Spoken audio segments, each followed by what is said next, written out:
नमस्कार दोस्तों, जन मीडिया टीवी के खास प्रोग्राम यूपी मांगे जवाब में आपका एक बार फिर से स्वागत है। आज हम हैं प्रयागराज के शहर उत्तरी विधानसभा क्षेत्र में और एक बड़ी फेमस चाय की दुकान है राजेश टी। ये 40 साल से पुरानी चाय की दुकान है। 8 से ज़्यादा विधानसभा चुनाव इस चाय के दुकान पे से होकर के गुजर चुकी हैं और इसी चाय के दुकान पे हम चाय पे ही चर्चा करेंगे कि जो यहाँ की मतदाता है उनकी नज़र में चुनाव कैसा है, क्या मुद्दे हैं जिनको लेकर के एक मतदाता वोट करने की सोचेगा। आगामी 27 तारीख को यहाँ पे चुनाव है, तो आप अपना संक्षिप्त परिचय देते हुए बताइए कि जब 27 तारीख को वोट करेंगे तो क्या आपके दिमाग में चलता है। मेरा नाम सनी कुमार है और स्टूडेंट हूँ। यहाँ पे जो है तैयारी करता हूँ सिविल सर्विसेज की। देखिए इलाहाबाद है ना, यहाँ पे जो है सबसे बड़ा मुद्दा रोजगार का है। थोड़ा सा नीचे करिए। रोजगार का सबसे बड़ा मुद्दा है।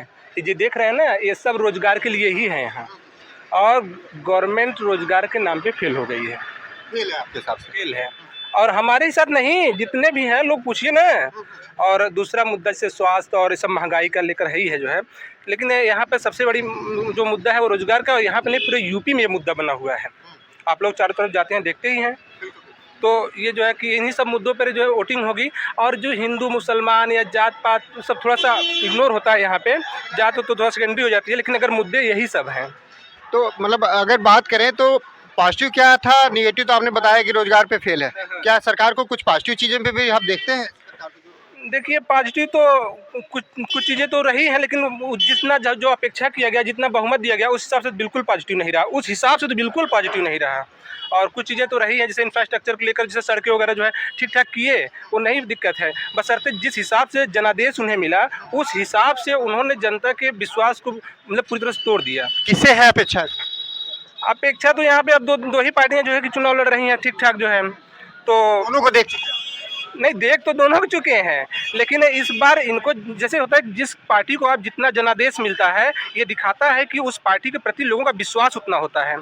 वो विश्वास पूरी तरह से टूट गया। और ये मैं ही नहीं कह रहा हूँ, यहाँ खड़े हुए लोगों से पूछ लीजिए आप। किस पे विश्वास? अब इस बार तो विश्वास जिता ही देंगे जो है। अब दूसरी पार्टी जो लड़ने आई है भाई, उसी को दिया जाएगा। ठीक है, आप अपना नाम बताइएगा। नाम बताइए। सौरभ।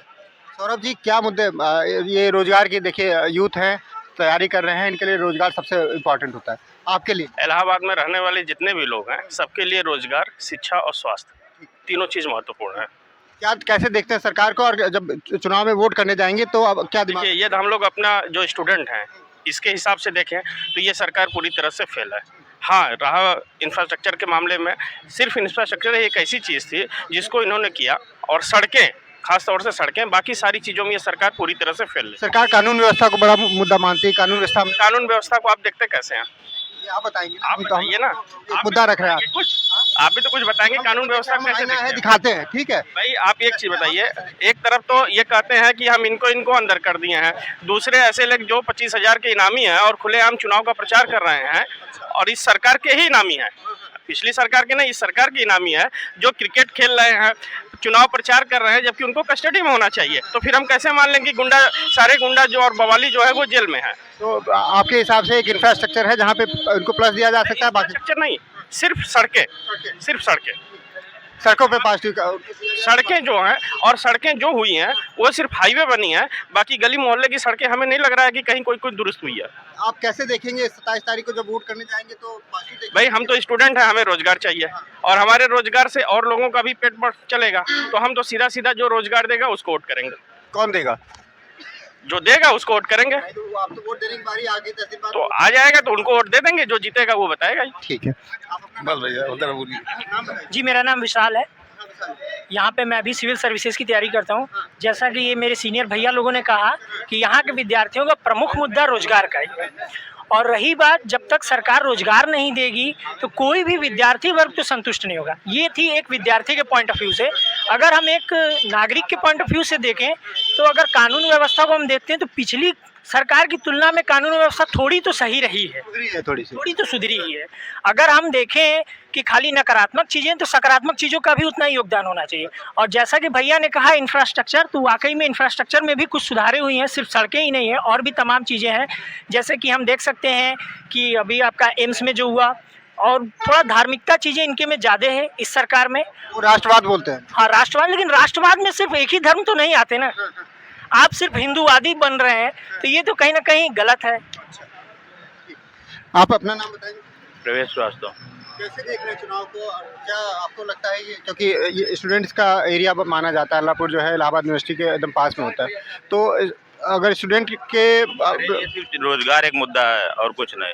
हाँ, स्टूडेंट है तो वैकेंसी चाहिए, रोजगार चाहिए, पेपर लीक और सब प्रॉब्लम रही है। इनका कहना है, हमने अभी कल सिद्धार्थ नाथ सिंह जी को सुना तो उन्होंने कहा कि एसपी गवर्नमेंट में 2.5 लाख था, हमने 6 लाख लोगों को रोजगार दिया। वो 6 लाख, कभी कोई 4.5 लाख बोलता है, कोई 5 लाख बोलता है, कोई 6 लाख बोलता है। हम लोग जानते हैं ना कितना दिए हैं, कितना दिए, कितना साफ दिए हैं। अब जो दिए होंगे तो 2.5 दोनों सरकार, मैं दोनों सरकार के आयोजन के पद थे, कुछ नई वैकेंसियां तो आई ही नहीं है। यूथ है, इन सारी चीज़ों पर नज़र रखते हैं, तो जो पिछली सपा गवर्नमेंट थी या भाजपा गवर्नमेंट थी, तो इन दोनों को जब आकलन करें तो कौन सा अच्छा लिया है, इंटरव्यू खत्म किया है, थोड़ी बहुत जो हुई है, मतलब ज्वाइनिंग वाइनिंग में पैसे नहीं लगे हैं, ट्रांसपेरेंसी हुई है, लेकिन पेपर भी लीक हुआ है, भ्रष्टाचार भी हुआ है। गवर्नमेंट ना माने वो अलग बात है। दोनों का कंपैरिजन करें तो किसको प्लस देंगे? और नई भर्तियां नहीं आई हैं, जो हुई हैं थोड़ी बहुत ठीक ठाक हुई हैं। अब जो घोषणा पत्र आए हैं, किसी के घोषणा पत्र में कुछ क्लियर नहीं है क्या करने वाले हैं। स्टूडेंट सब कंफ्यूज हैं किसके साथ जाएं। अभी कोई डिसाइड, मतलब ये नहीं बन रहा है कि क्या मुद्दे होंगे, किसको क्लियर हो रहा है ना। आपका नाम? संजय कुमार है। मैं क्या मुद्दा लेकर के जाएंगे वोट करने जब 27 तारीख को वोट देंगे? सर, मैं तो फैमिली से हूँ और छोटी सी दुकान है और उम्मीद में थे कि दुकान चलेगी। अभी आज तक 5-6 महीने हो गए, हम लोग भीख मांगने का कगार पे आ गए हैं और दुकानें नहीं चल रही है और राशन केवल देती है सरकार। राशन से केवल पेट तो भरता नहीं है, उसके लिए और भी सामान चाहिए। घर के बाल बच्चों का सब पालन पोषण करने के लिए परेशानी हो रही है इस समय। क्या, कैसे, मतलब क्या चाहते हैं कि सरकार आए तो आपके लिए, व्यापारी के लिए क्या? अब व्यापारियों के लिए तो ऑनलाइन हो रहा है, सब बड़े बड़े व्यापारी सब कमा रहे हैं, नीचे वर्ग वाले सब मर रहे हैं, तो ऐसे कैसे चलेगा? छोटे व्यापारियों को क्या? ये तो सरकार को देखना चाहिए ना कि हाँ सबका व्यापार चले, छोटे भी दुकानदार खाए पी। आजकल 2 साल से बड़ी दिक्कत थी छोटे व्यापारियों। हाँ, छोटे व्यापारी एकदम मर रहे हैं, खाए बगैर मर। क्या सुविधा चाहते हैं कि मतलब एक सरकार आए तो क्या करे आप? हाँ, कोई भी सरकार आए तो सबका भला हो, सबका दुकान चले और सब खाए पिए, सब जैसे पहले रहते थे। जैसे किसी पार्टी या किसी पार्टी विशेष से आपको अपेक्षा है? अभी तो कुछ समझ में नहीं आ रहा है। अब सोच समझ के दिया जाएगा, जिनको भी वोट दिया जाएगा सोच समझ के दिया जाएगा कि हाँ कौन हमें देखभाल कर सकता है। मतदान है और सब लोग देखिए खुलेआम बताएंगे नहीं, सोच लिए हैं, डिसाइड कर लिए हैं दिमाग में, आपके सामने भले नहीं कर रहे हैं। और देखिए एक चीज़, यहाँ पे इलाहाबाद में है, यहाँ पर जो है बुद्धिजीवियों का शहर माना जाता है, तैयारी करने वाले लड़के हैं।